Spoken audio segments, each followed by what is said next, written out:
Hi, everybody. Welcome to Conversations with Calvin We the Species.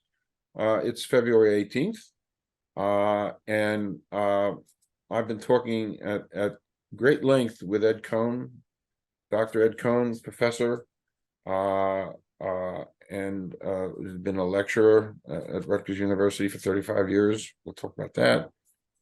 And we've got all this commonality. We were talking about Vietnam just before, and gardening to an extent, but his journey, his life, and the work he's done, and we're going to discover a lot of his recent book on learning. I have to, okay, on learning to heal, and he's going to talk all about that. It's so critically important, the thought process and his battles with Crohn's for 50 years. It's all very serendipitous, are being put together, because even though he teaches 20 miles away from where I live, and I did teach at Rutgers, our connection actually originated with Nanda Disu at Coriolis Public Relations out in California, who had asked if I would, and it was kind of funny because that's 4,000 miles away, and this is 20 miles away. So it was quite a circuitous process. And in the minute, of course, I saw Ed Cohen and Rutgers. It's like a given. Wow, do I want to do this? And of course, we began chatting and discovering all this stuff, and the serendipitous stuff, and it's great. It's wonderful. The chemistry, the energy. So my official Johnny Carson monologue, if that's what this was, is now over. And let me first of all, I can't thank you enough for your graciousness and your time and your passion. And we've got a lot of stuff to plunge into, so I'm done. Take it away, a little background, Ed, and then we'll start talking about important stuff. Well, thanks, Kelvin. I mean, it's been so great to meet you, and it's so great that you are doing this. I mean, it's your initiative is wonderful, and your energy is great. It's been really delightful talking to you. So as you said, I'm a professor at Rutgers, where I've been teaching for, this is the end of my 34th year. I teach in a department called Women, Gender, and Sexuality Studies. And my background is in a field called modern thought. I have a PhD from Stanford in modern thought. And I have been trying to teach students at Rutgers for over 3 decades to reflect and think a little harder about things that they take for granted, assumptions that they make about the world, things that seem self-evident to them. And to most of us, things like gender, race, ethnicity, sexuality, and trying to engage with them and to help them understand that these ways of framing our experience actually are relatively new in human history. They didn't always exist.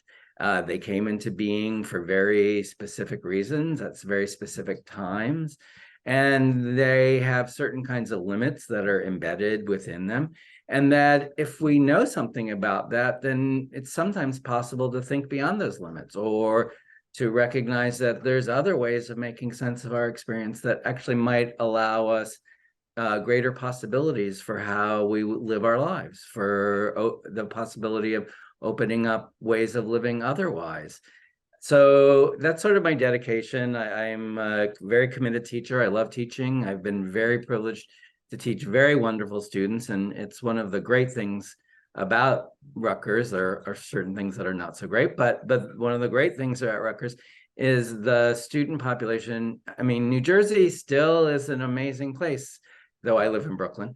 But it's still an immigrant destination, and we have students from all over the world, first-generation Americans, first-generation college students, who, for whom education really is life-changing, and they're very committed to what they do, and especially students who come to work with us in women, gender, and sexuality studies, because they're making a choice to think about things that will help them not only change their lives, but change the world. And from where I sit, the world that we live in, could use a little change these days. So, that's, what I do at Rutgers. I also have a counseling practice. I work with people who are really interested in healing, anybody who wants to inquire more into healing in their lives, but primarily people with chronic and life-threatening illnesses. And that practice comes out of my own experience of living with Crohn's disease. This is my 50th year. It's my golden anniversary, which I'm very happy to celebrate. I was just saying to someone recently, people my age, I'm 64, start complaining about getting old and things are happening. And, and the advantage of having been really sick when I was young is I'm like, hey, I'm 64. Who would have thought that? I'm like, right on, bring it on. So what I try to do in working with people, I mean, I've trained in different kinds of clinical psychology and different kinds of movement and awareness practices and meditation. But I just try to bring, people the possibility, again, like I do with all of my students, well, okay, what if we reframe, how we think about what our experience is? Yes, things can be very painful. Yes, they can be devastating in terms of our lives, but there also may be within that, those kinds of experiences, opportunities to learn certain things. And, as far as I'm concerned, I'm a teacher, I'm a gardener, I'm a healer. And I'm always like, well, as long as we're alive, there's still more to learn. There's still more to grow. There's still more to do. So why not try to see if one can make all of one's experiences, whether they're difficult or whether they're uplifting, into opportunities to become a bigger, larger, better, more vibrant, flourishing aspect of who you are, so that you can bring that energy into the world. So that's what I would say. I'm a teacher, I'm a gardener, I'm a really good friend. And so, I bring all of these things to my various ways of being in the world, including what I'm here to do, promote my book, including of writing. And so I've written this book on learning to heal, or what medicine doesn't know. And it really is a combination of all of my scholarly endeavors, all of my personal endeavors, all of my clinical endeavors, to try to bring these things together to help people understand, by using my own learning curve, because healing wasn't something that I knew about when I first got sick. But when I finally discovered it and then became committed to it, I spent a long time having to learn different ways of being. And so by sharing my journey and all of the things that I learned along the way, including why it is that medicine doesn't really know about healing anymore, though it was the central purpose of healing for thousands of years, that, if we learn to desire and value healing, I believe that actually we increase the possibilities that it can occur, or that we can support it, or, so that's what I'm here today to do: promote myself, my book, my practice, my teaching. Listening to you, and I'm just a parenthetical, I'm looking at, and I'm taking some things that you said. The healing, I didn't want to age traditionally. So when I was at Rutgers back in '69 studying pharmacology, I said I'm not going to age traditionally, and in the healing aspect, and in my own little way, without having the benefit of unlearning to heal, but in my own little way. So, I'm walking around with zero coronary artery plaque, and the arteries up here are fine and supplying my cells up here. And that's a healing. One of the aspects of healing is and, at 74, I became, a lecturer at Rutgers University when most people are hanging it up. I'm first beginning. So that also is testament to what you're going to talk about. Because if you have that, the passion and the desire and the understanding and the healing, it's limitless what you can do. Can you go back? Could you go back, Ed, and just give a little for people who don't know much about Crohn's? It's an autoimmune disease and it could be pretty rough. Yes, no, so Crohn's is, as you say, an autoimmune disease. It's become more, shall I say, famous in recent years. The Crohn's and Colitis Foundation, has ads on TV. Partly, there's been an increased incidence of almost all autoimmune illnesses, but Crohn's in particular seems to have had an uptick around the world for unknown reasons. Wow. So, Crohn's, they don't know what Crohn's is, really, frankly. I was once very lucky. One of my best friends in graduate school, her father, Henry Janowitz, was Dr. Crohn's protege. So he had Dr. Crohn's office on Fifth Avenue. He had Dr. Crohn's desk. He had Dr. Crohn's filing cabinets. And when I went to see him, he very famously co-wrote the review article with Dr. Crohn. And he said to me, look, I've been treating this for 50 years. He said, we have, some better treatment options than we had before. We have some, better ways of diagnosing. So we still don't know why it happens, when it happens, to people who it happens. It's still a mystery. And that was 30 years ago. It's not any better today. It's still unknown. But basically, Crohn's is an autoimmune illness that causes inflammation anywhere in the digestive tract, from your mouth to your anus. Most often, it focuses on the small bowel and inflammations of the lining of the small bowel. As a consequence, you don't really absorb nutrients. The inflammations can cause many side effects, including intestinal blockages. So your digestion completely stops. There's all kinds of, secondary things, cramping, bloating, massive diarrhea is the, one of the main signs of something like Crohn's. But Crohn's also has, kind of secondary things that are like arthritic conditions. I mean, this is the thing about autoimmune illnesses. They sort of defy the way that medicine traditionally maps the human organism. In reality, our bodies are not divided up into these systems. Like the gastrointestinal system is really not separate from the nervous system, and it's not separate from the blood system, and it's not separate from the immune system. These are relatively arbitrary ways that medicine has created knowledge that's been very important, but it kind of fails to encompass the complexity of how we actually live as organisms. And so almost all autoimmune diseases have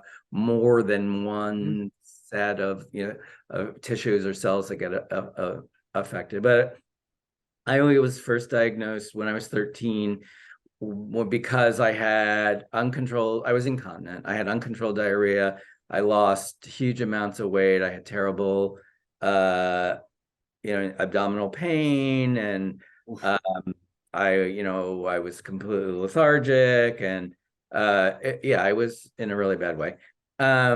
And it took them a while. I had to be hospitalized. In the olden days, they could still hospitalize you for diagnostic reasons. But I also had to be hospitalized because I was so severely malnourished that I had to be on TNP, the I forget what it's, the intravenous food supplement. But it took them a while to figure out what I had. As I like to say, they left no orifice unprobed. And they finally came to me and they said, hey, we think we know what you have. It's called Crohn's disease. It's an autoimmune illness. And, I was 13. I was a smart kid, but autoimmunity was not one of my words. So I said to the, so I was like, well, what does that mean? And so then they tried to explain it. And first they said, well, it's like you're allergic to yourself. Yeah.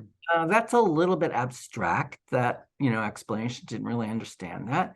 So then they said, well, it's like part of you is rejecting part of yourself. Okay, that really didn't make any sense. Like, how was I rejecting my intestine? I don't really understand. So finally they said, well, it's like you're eating yourself alive. Okay, now I could understand that, but I have to say that is not a helpful way to tell anyone what's happening to them, let alone a 13-year-old. Wow. And I was immediately put on prednisone, which I didn't know if you've had the joy of being on Yeah, I prednisone. know about it.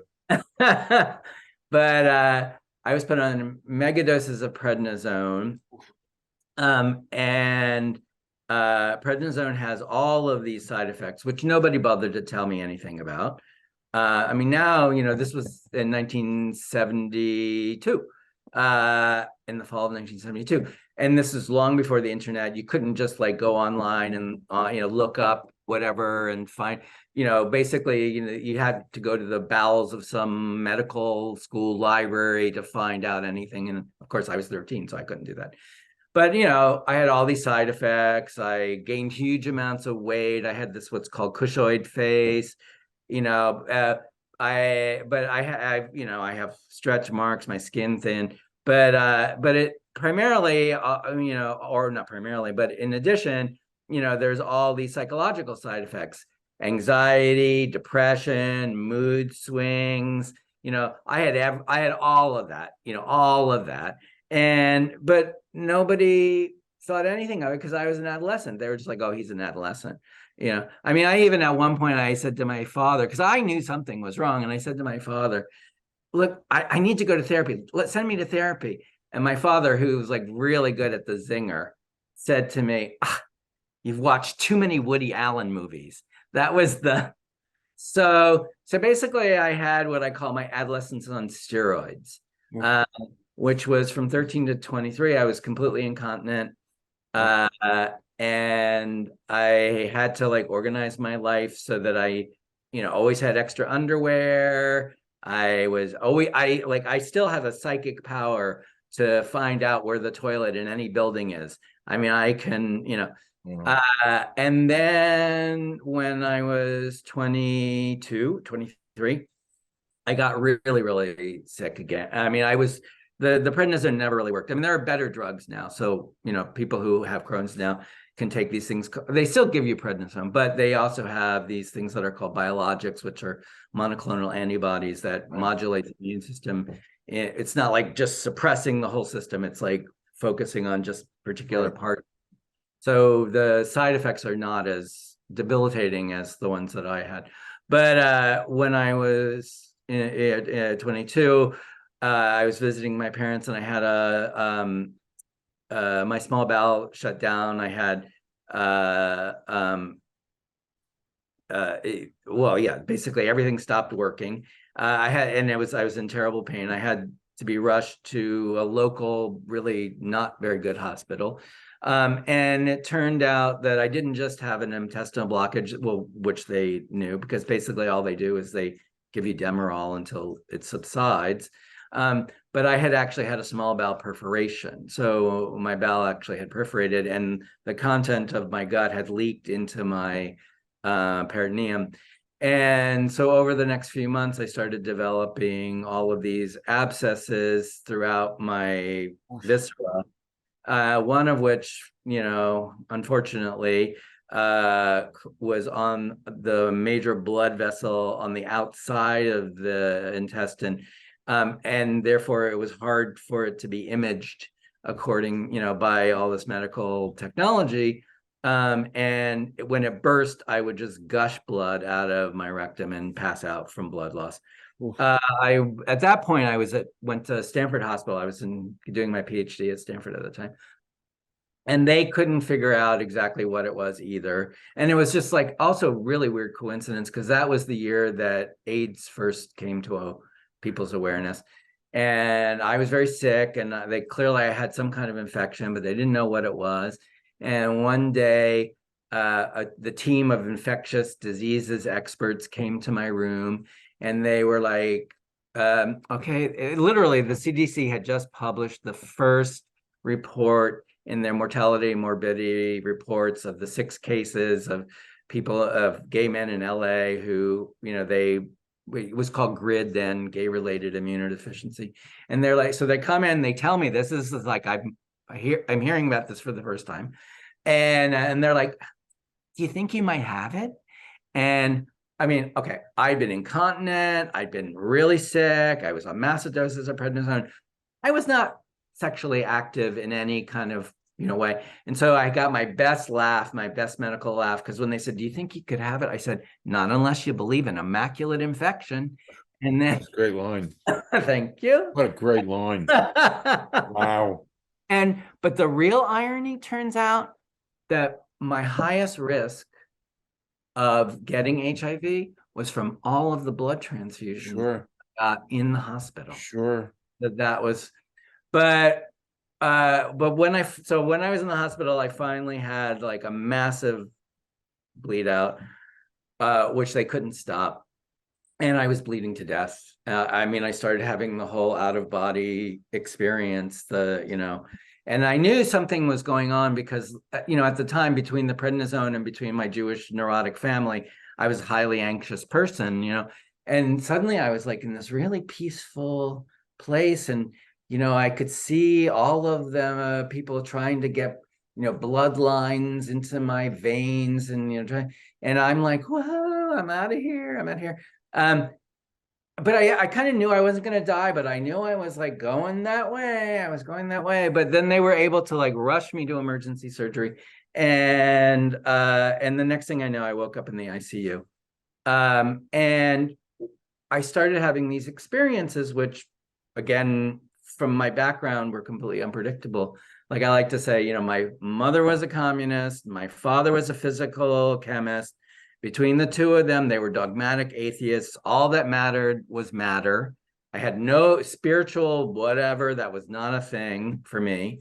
And yet, there I was in the hospital, and I spontaneously started going into trances. And I didn't know that that's what it was. I just thought it was pain management because I was in so much pain. I was on drugs, and it was like the whole thing. I could listen to music, and then I could go into this kind of light-filled space, and somehow I could gather the light, and I could just bring it into my abdomen and put it around, the parts of my intestine that had been taken out and part of my liver that had been taken out. And then, once that had, I had kind of calmed the pain that I was feeling there, I could just fall into this incredibly peaceful realm that was just not a hospital. I mean, I don't know where I was. I have no idea. And at first, of course, it freaked the doctors and nurses out because they'd come in and they try to get my attention, and I was like gone. But then they realized if they just turned off my Walkman, I would come out of it. And I didn't really think anything about it. It was like, I was just, this is, whatever. But then when I finally left the hospital, because I had to, after surgery, I had to be in the hospital for a long time because I was so infected. I had to be on all these IV antibiotics, that I had an exit interview with my surgeon. And again, this is Stanford Hospital, fanciest hospital in the world. I was actually in the fancy part. I was in the Hoover Pavilion. And my surgeon said this thing to me that kind of just seared itself into my brain. I mean, because he said 2 things. He said, you were the sickest person I've operated on in 5 years who's still alive. And I have no idea how you got better so quickly. Wow. And both of the parts of that statement, first of all, it made me go, oh, I really was sick. Like I could have died because I basically was, I was 23. I was not taking that on.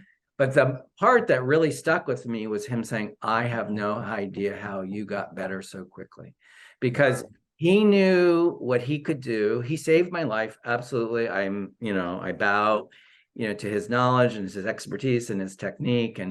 But that was only like the beginning of a journey. And when him saying, I have no idea how you got better, I was like, well, how did I get better? Like, what was that? And that was like the opening for me to begin to think about healing. I was Right. like, oh, what is this that happened? And Right. I had, and I started having these experiences that I never would have noticed or had before. I mean, the first one was, I was walking in the woods one day, and it was like all of a sudden, like, it wasn't like I heard a voice, but I knew something, and I knew it wasn't me knowing this. It was just, and it was like this really clear thought. I was like, I can either keep living the way that I've been living and keep going through these kinds of experiences over and over, or I can try to learn some other way to be. And it was like, okay, I choose the second option because I don't like the first option. And it was like almost instantaneously, like within, weeks or a month, I began to be introduced to teachers, to healers, to people who I wouldn't have even known or paid attention to before, who suddenly were able to help me to develop resources. And, I've been so lucky to have such amazing teachers. So at such a crucial part of my Right. education, development. And, basically for the last 40 years, that's what I've done, in my personal life and in my intellectual life, is to try to cultivate these capacities. And now, because I'm a teacher, I mean, and the thing about being a teacher, to be a good teacher, you have to like to learn, and you have to have teachers. Teachers have to have teachers. And what I like to do now is to share the things that I've learned with others, because they've changed my life, and I really believe they'll change other people's lives. So this book that I've written on learning to heal, or what medicine doesn't know, is it's Oh, there we go. is an attempt to kind of share that in one way. My counseling practice, healingcounsel.com, is another way. My teaching at Rutgers is another way. And just being in the world and believing that there's another way to be. I think, those of us who hold that, we hold that energy that I believe, we on this planet, so as a species, as you're, that we really sorely need. It's been a journey, and parts of it were very scary and very Journey. painful. But I have to say, on balance, it was sort of a kick in the ass to like really open my eyes to learn things that, as I said, given my family of origin, I never would have gotten anywhere near. So it's so interesting, What a journey. I what a journey. And as we circle around on learning to heal, what is the difference between curing and healing? Yeah, that's that's a really good question, and a very important one. So medicine as we know it now, is not what medicine has always been.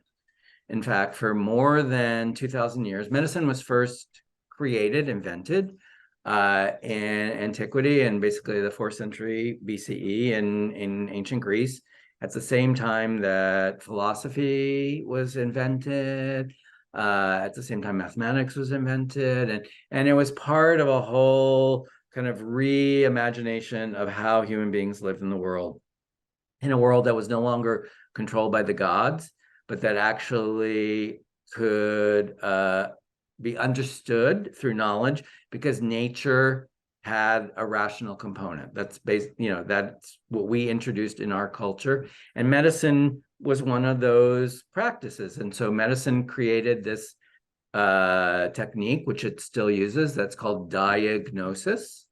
Diagnosis means, literally, etymologically, by way of knowledge.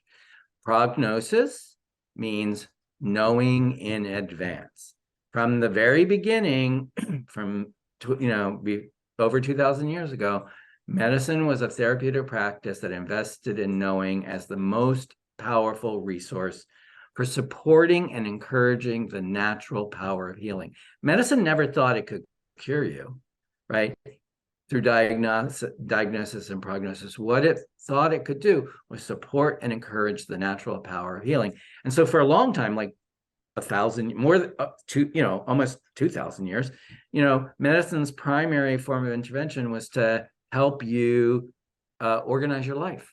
So one of the main techniques that early medicine could use was called dieteta. The word diet we get from it. And that dieteta means in Greek, mode of life. It's not just like what you eat, not like getting you skinny. It's like, yes, eating always was important, sleeping, where you live, did you get exercise, like all of the things that we now think of, as wellness. That was what medicine did for most of its history. Only Galen, so it was a Roman physician, introduced pharmacopoeia using herbs and various kinds of, but they were very primitive. And then, on rare occasions and really under duress, there was surgery, because the outcomes were not good. I mean, and basically until antibiotics in the 1930s, that was it. What medicine could do is they could diagnose you. They could maybe tell you what they thought your prognosis is. They could send you to a spa. They could tell you to eat better, but, they could give you some stuff that some of which worked, like herbs, or, they could give you analgesics, cocaine. They could give you morphine. They could, they developed, techniques, so that they could do surgeries where they weren't, transmitting diseases to the people that they were, operating on, so gradually through the course of the 19th century and the beginning of the 20th century, there was shifting. But really the 20th century, when medicine moved its intention from being an art of healing to being a science of medicine, where that science was predicated on what is called biochemical reductionism, where everything about an organism supposedly that was important to medicine could be explained in terms of physics, chemistry, and biology.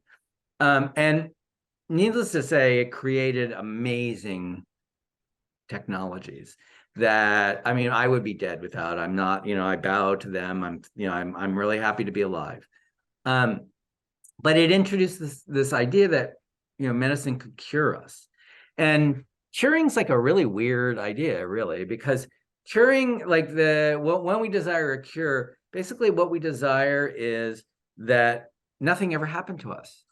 Like we want to go back to before we had any symptoms, and then we're cured. You're cured when you don't have, but that's like, oh wait, how are you going to erase that whole experience that you just went through and say that wasn't important or significant, and I just want to go back? I mean, we hear this with COVID, right? We want to go back to normal.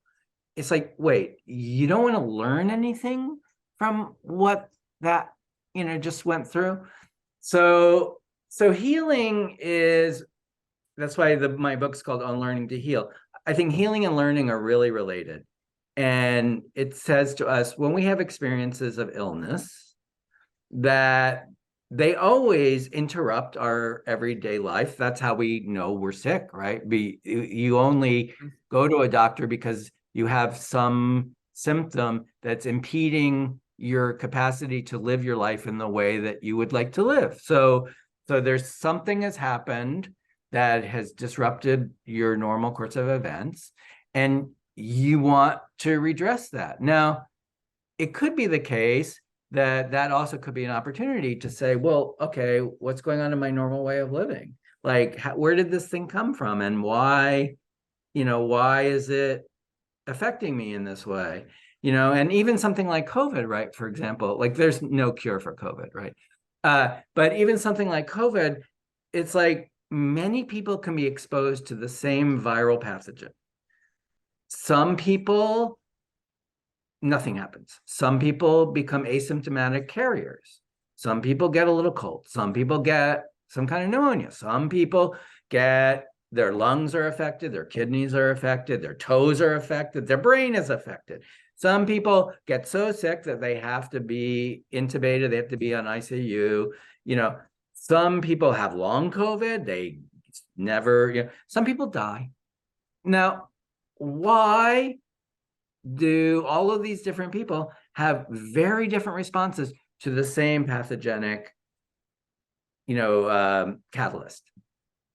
They don't know. We don't know. They don't ask. They don't, but because what they're interested in is, let's just get you better. No, I'm happy that they keep people alive, but we could also be asking, well, yeah, what are the other things at stake? I mean, and we do know some of them with COVID, comorbidities, if you're elderly, if you're overweight, if you're diabetic, if you smoke, there's some of those things. But curing, really narrows the frame of reference.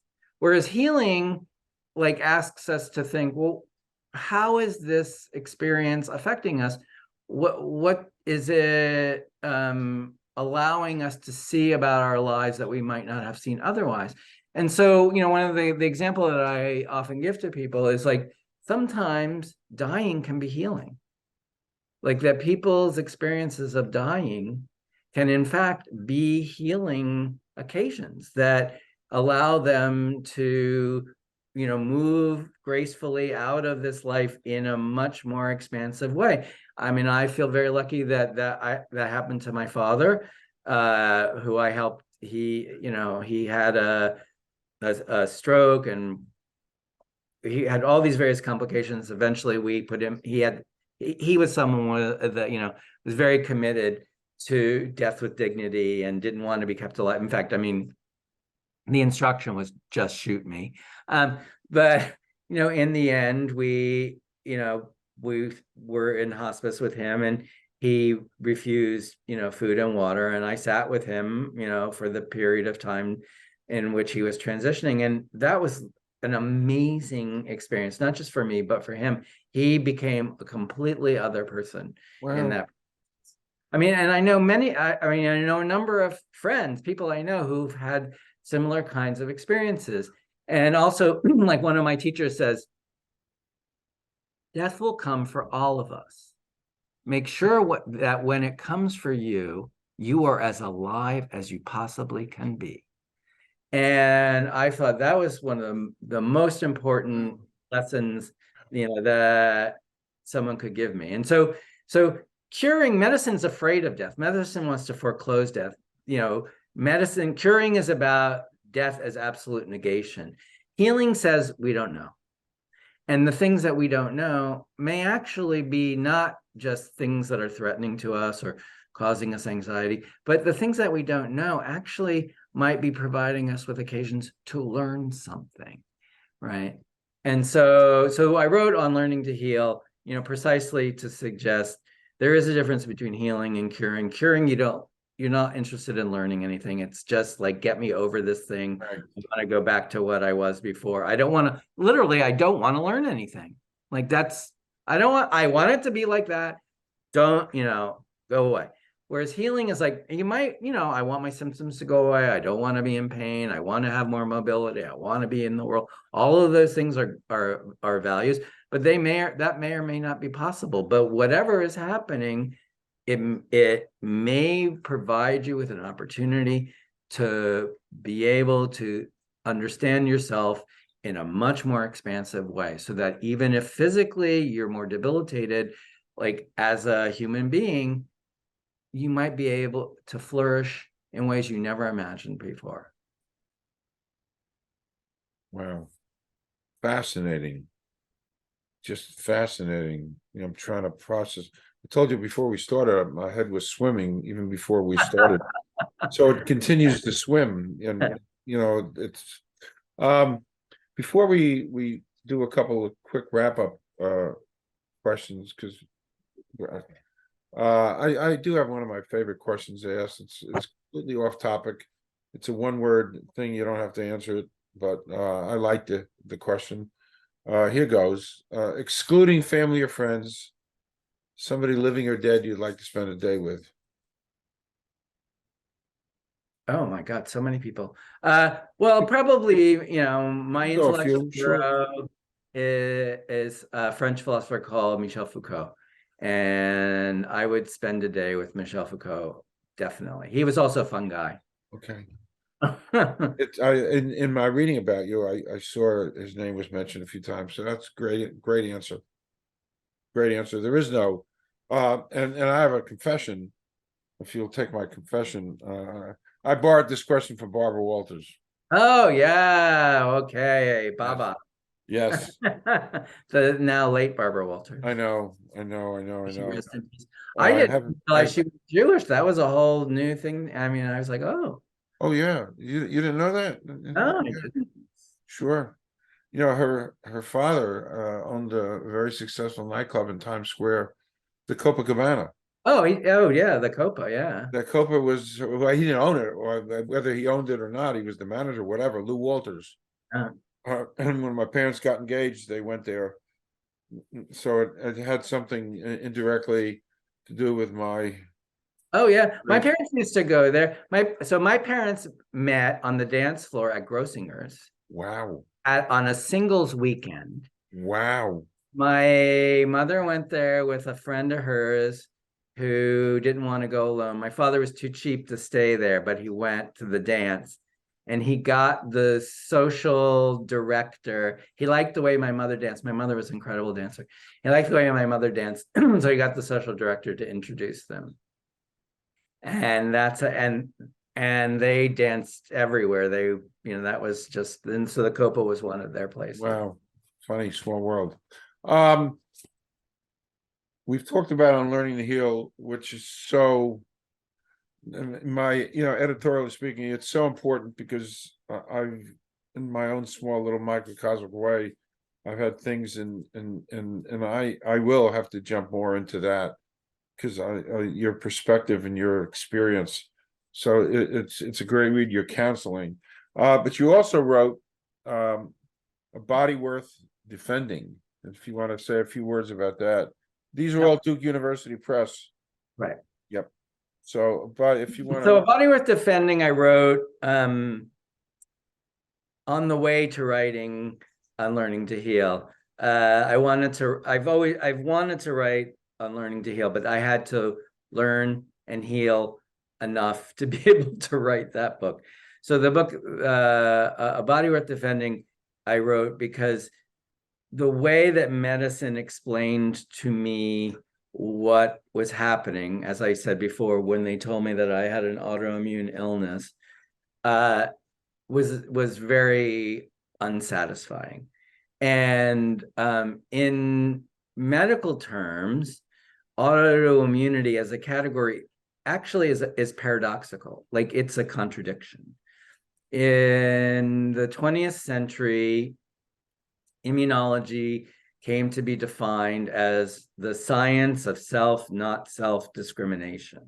That was the way that Frank McFarlane Burnett, who won the Nobel Prize, characterized it. It was a textbook that's how doctors were trained, and they still are trained. Medicine understands that our immune systems are designed to discriminate between self and not self, that not self is understood to be the enemy, and that evolutionarily the immune system developed as a defense system against invasive pathogens that were understood to be enemies in order to defeat them before they defeated us. So it's a very warlike paradigm, and we know that, like, again, from COVID, the descriptions of what was happening was like, basically it's a war. The virus was described as an enemy. Trump declared himself a wartime president. Hospitals were described as battlefields. That was the imagery we have. Well, honestly, actually, diseases are not wars. We are not at war with the world, and the world is not at war with us. So in the classic immunological paradigm, autoimmunity shouldn't exist, but it does exist. And there are 5 persistent contradictions that immunology comes up against. So autoimmunity is one, cancer is another one. Like, why do the cells of our own body get dysregulated in such a way that they impede the function of our tissues and organs. So autoimmunity, cancer, pregnancy, why the fetus actually is not self for the mother and the mother's body. Why does the mother's body not defend against the fetus? There's another thing called host versus graft disease, which has to do with transplantation.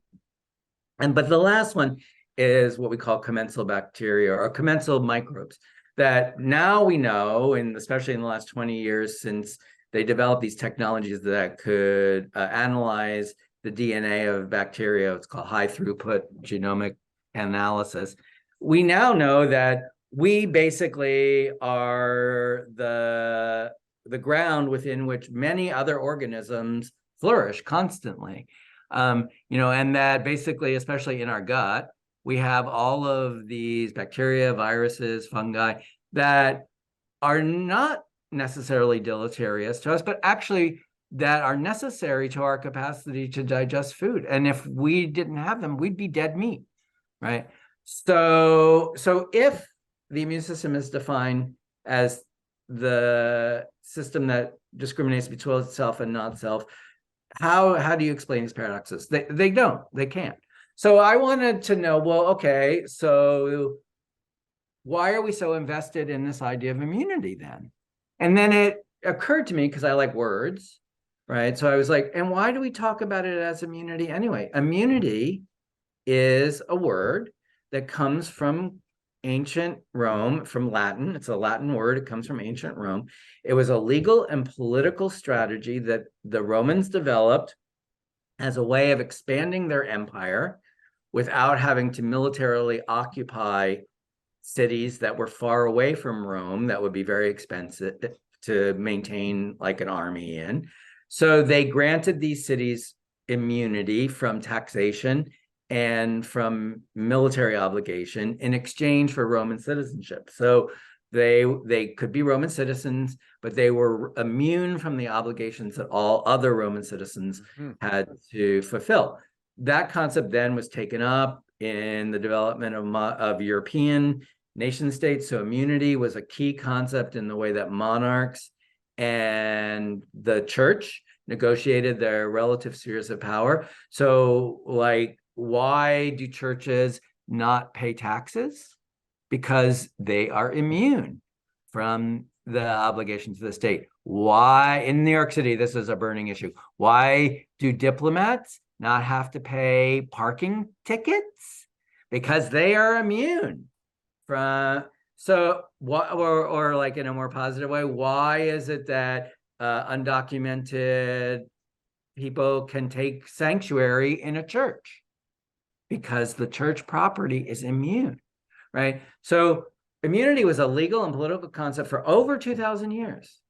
And only in 1883 did it get taken up within medicine by a man named Elie Metchnikoff, who was a zoologist, who used this word to describe what he recognized as an essential aspect of the way that organisms coexist. So basically, in the 1880s, what we now think of as germ theory was first introduced. We all believe now in germs, right? That germs cause disease. Like Listerine. Germs. It's like they cause bad breath. It's like, I mean, they cause everything, right? But at the time, it was like, okay, germs are causal agents of different forms of pathogenesis, right? And that was and cholera was like the first thing, that the first disease that they were able to isolate a bacteria that they could associate, and call the cause of the disease. But the problem was, well, okay, if there are all of these microbes that are all around us all the time that are potentially pathogenic, why are we not sick all the time? And why are we even alive? So in 1883, the zoologist Elie Metchnikoff provided the answer. He did a very famous experiment, which is a kind of crazy ass experiment, but he took a starfish larva. He was working in Messina in Sicily, right by the water. he got a starfish larva, which if you put it under a microscope, it's transparent. He took a thorn and he stuck it into the larva. He left it overnight, and then he came back. And the next day, he looked at it under the microscope and he saw all of these, what he called phagocytes, what we now call macrophages, these big white blood cells agglomerating around the point of the thorn that he'd stuck into, basically it's pus, right? And he had an aha moment. He was like, aha. He's like, if the organism is attacked, which he did actually attack the organism, if the organism is attacked, it must defend itself, right? And so he said, there is this function of host defense, and that's how we protect ourselves from these pathogenic organisms. And then he took that idea of defense and he grafted it onto this legal metaphor that he adopted, and he created this new concept, immunity as host defense. Wow. Well, but immunity as host defense is actually explicitly a paradox, because in legal terms, if you're immune from something, you don't have to defend yourself, right? They can't do, and if you have to defend yourself, you're not immune, right? But he put those two things together and made immunity into a biological concept that means host defense. So I wrote that book. What Body Worth Defending is about is like, how did we come to believe that this particular concept, and what kinds of assumptions does it import? And basically the assumption it imports is that as living organisms, we are individuals, we are fundamentally separated from the environment and from other people, and that the world that we live in is intrinsically hostile to us and trying to kill us. And if we don't defend ourselves, we'll be killed. I'm like, well, actually, we depend on the world. We are in the world. We need food. We release toxins. These connections are not purely deleterious. A lot of them, most of them are actually necessary and beneficial. Some of them are just, they don't bother us at all. Some of them are deleterious. Some of them are pathological. Yeah. But why is that the primary way that we now think about what it means to be an organism living among other organisms, and what it means to be a human living among other humans? So Body Worth Defending was like the background for me to try to understand what I take to be certain kinds of limitations in medicine's ways of understanding the world. And I was doing that because, again, as I've always been doing, is like I'm trying to understand why these things that seem self-evident and that were communicated to me as a child as if they were self-evident actually may not only not be self-evident, but that in fact they may have built-in limitations that we might not necessarily want to hold on to. So the end of that book, poses a thought experiment, which says, well, what if we recognize that, we live in a world with all kinds of different organisms of different scales, some of which are deleterious, some of which are beneficial, some of which are indifferent. What if we, instead of describing that in terms of immunity, we thought of it in terms of community? Because really that describes to me what communities are like. Some of the relations are beneficial. Some of them are deleterious. Some of them don't bother us at all. And what a different world we might live in if, instead of believing that we have an immune system that is designed to protect us from a world that is attacking us, that we went around imagining that we have a commune system that helps us modulate the ways that we as organisms live with other organisms, and that we recognize that we're in this together. Then we might have not only a different understanding of health and illness, or the importance of, say, something like universal healthcare, but we might also have really different understanding of like something like, global warming or, environmental change, because you know what, that's also part of the world that we live in. And if we were to commune with each other and with the world, maybe we could have a slightly different value system. So that book is really about the implied values that this model of immunity imports into medicine, and then we incorporate whenever we get medical treatments, whether we know it or not. Because when medicine treats us, it doesn't just give us a treatment, it gives us ideas. It gives us ways of thinking about what's happening to us. And those ideas may not be the best ideas. There may be other ideas. So that's a long way of describing what that book's about. Fascinating. There's a great segue. The cover is the last question I want to ask you, but the cover, your book cover, the head is really a little flower bouquet. Yeah. Which now segues to the last thing I just wanted to bring up, your extensive and wonderful garden. Oh, thank you. Yeah. Which I saw in great depth, because you had this wonderful video, which we may or may not be seeing right after this. It's Ed Cohen in conversation with ARDELE Lister. So if we can put this together, then right after this, stay tuned, stay right on this interview, and what a delightful, provocative, amazing short little video of you in your garden and your thoughts. So, but anyway, you've been gardening for a long time. I have. I love gardening. Well, my dad was a gardener. But really, I became a gardener when I moved to Brooklyn. And gardening is always amazing, but gardening in the city is amazing. And you learn so much in the garden. I mean, in China, in ancient China, the philosophers always had gardens because gardens. I mean, as I always say to people, there's a lot of death in the garden.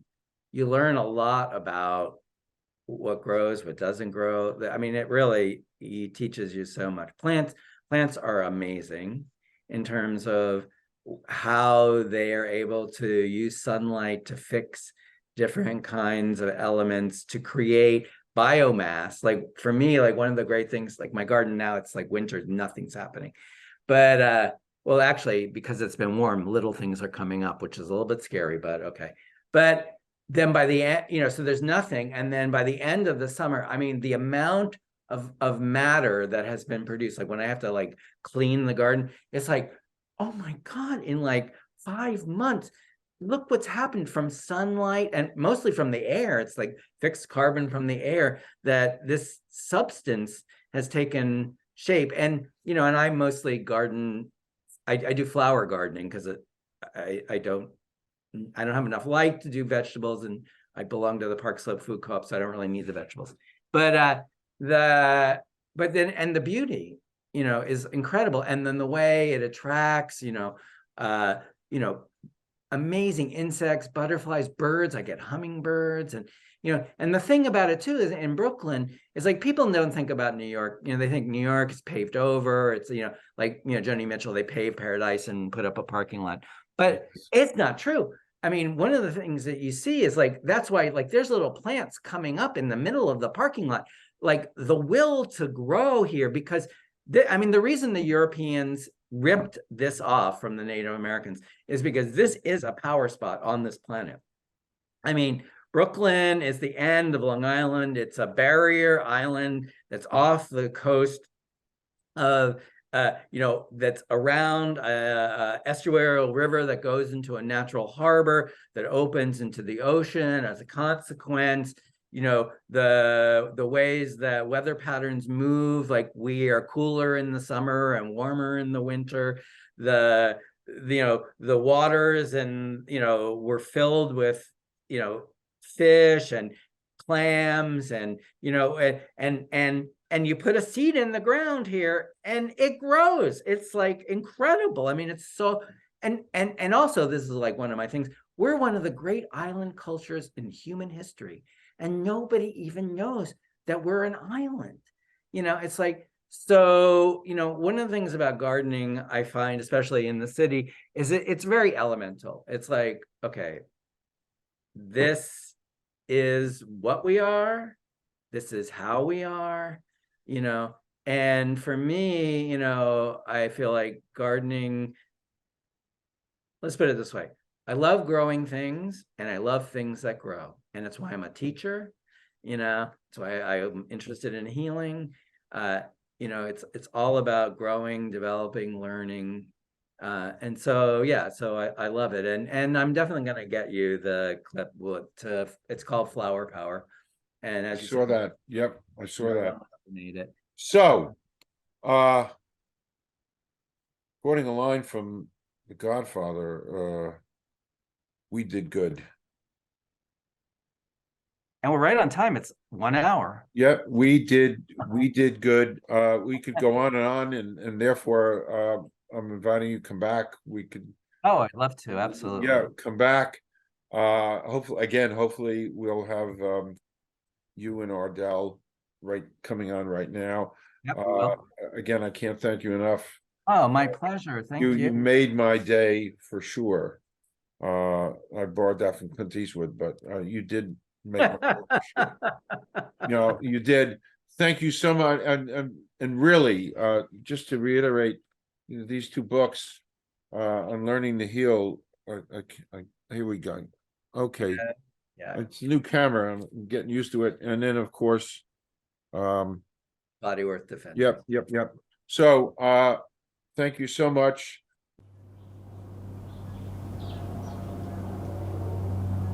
Yeah, it's funny. It is funny to have a favorite thinker, but Foucault is my favorite thinker.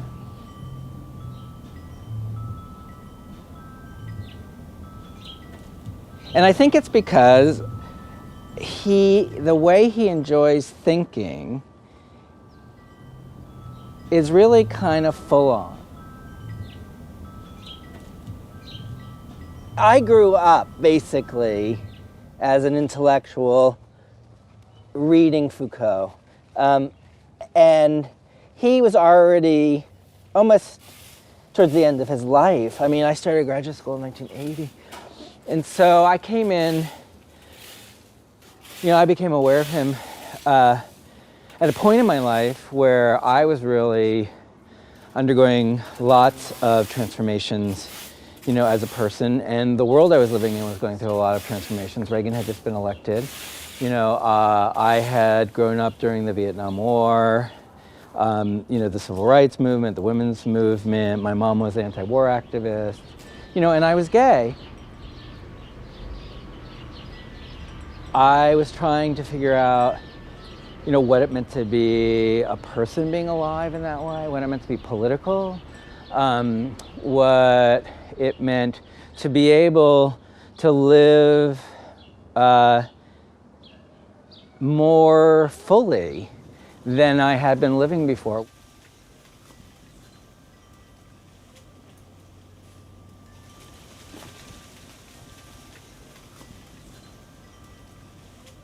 He's engaged with all of the main thinkers of the 19th and 20th centuries. I mean, his, immediate kind of, figure that he poses himself against in a certain way is Sartre. Because Sartre was like the big guy, in French philosophy in the middle of the 20th century, and he also kind of posed himself as this like world historical intellectual who could... Sartre did. Yeah, totally.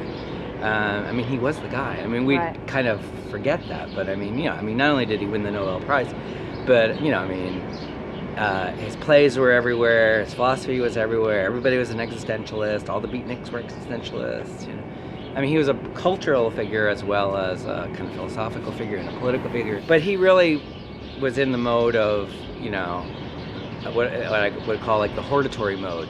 Like, you should do this. If you want to be authentic, like just the idea of like as existentialism, authentic being, like you need to be authentic. It's like, I'm going to tell you, what your authenticity is. It's like, oh, okay.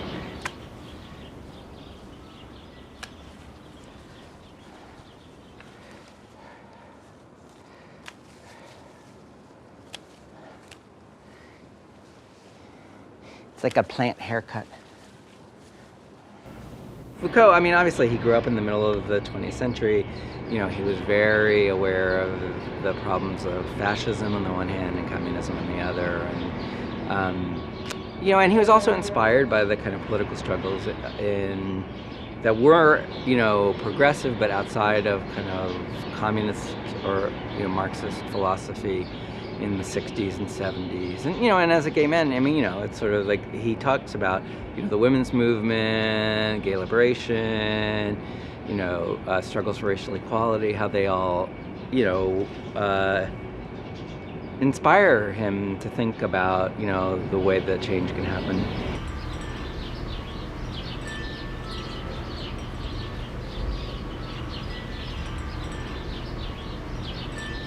One of the things that Foucault talks about in a series of lectures that he did at the Collège de France called Hermeneutics of the Subject, he talks about the turn in Western philosophy that happens after Descartes. And he's sort of looking at the history of philosophy from kind of Greco-Roman philosophy to modern European philosophy. And so he says that there's two different kind of paths that had been kind of interlapping or overlapping since ancient, you know, philosophy, which is he calls them philosophy and spirituality.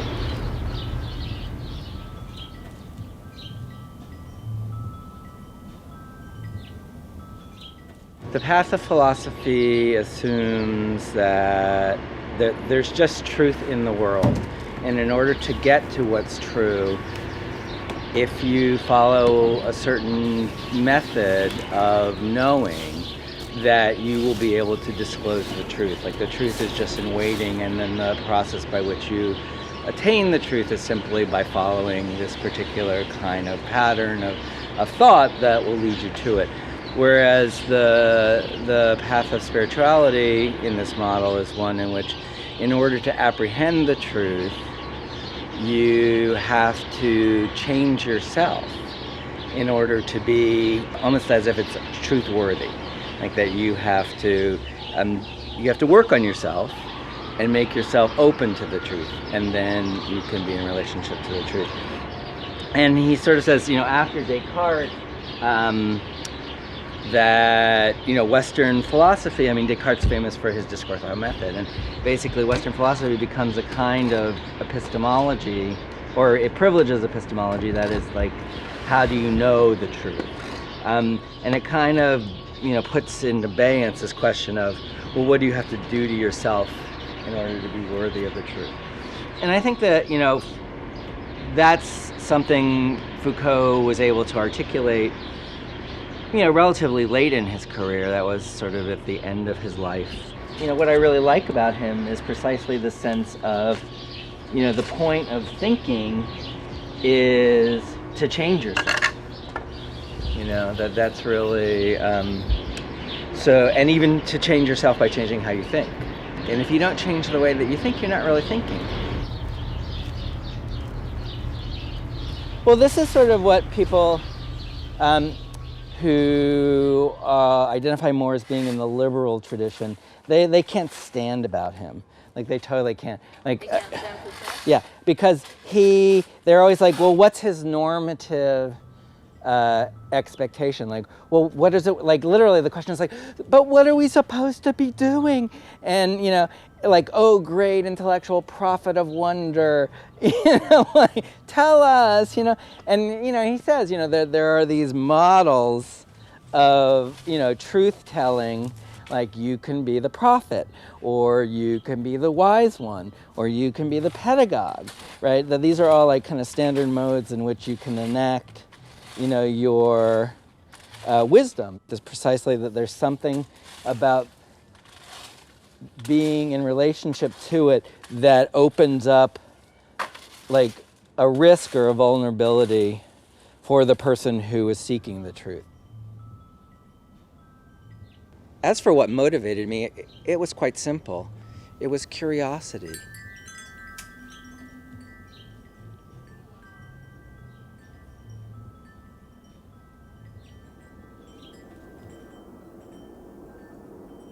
what is philosophy today? Philosophical activity, I mean, if it is not the critical work that thought brings to bear on itself. In what does it consist, if not the endeavor to know how and to what extent it might be possible to think differently, instead of legitimating what is already known?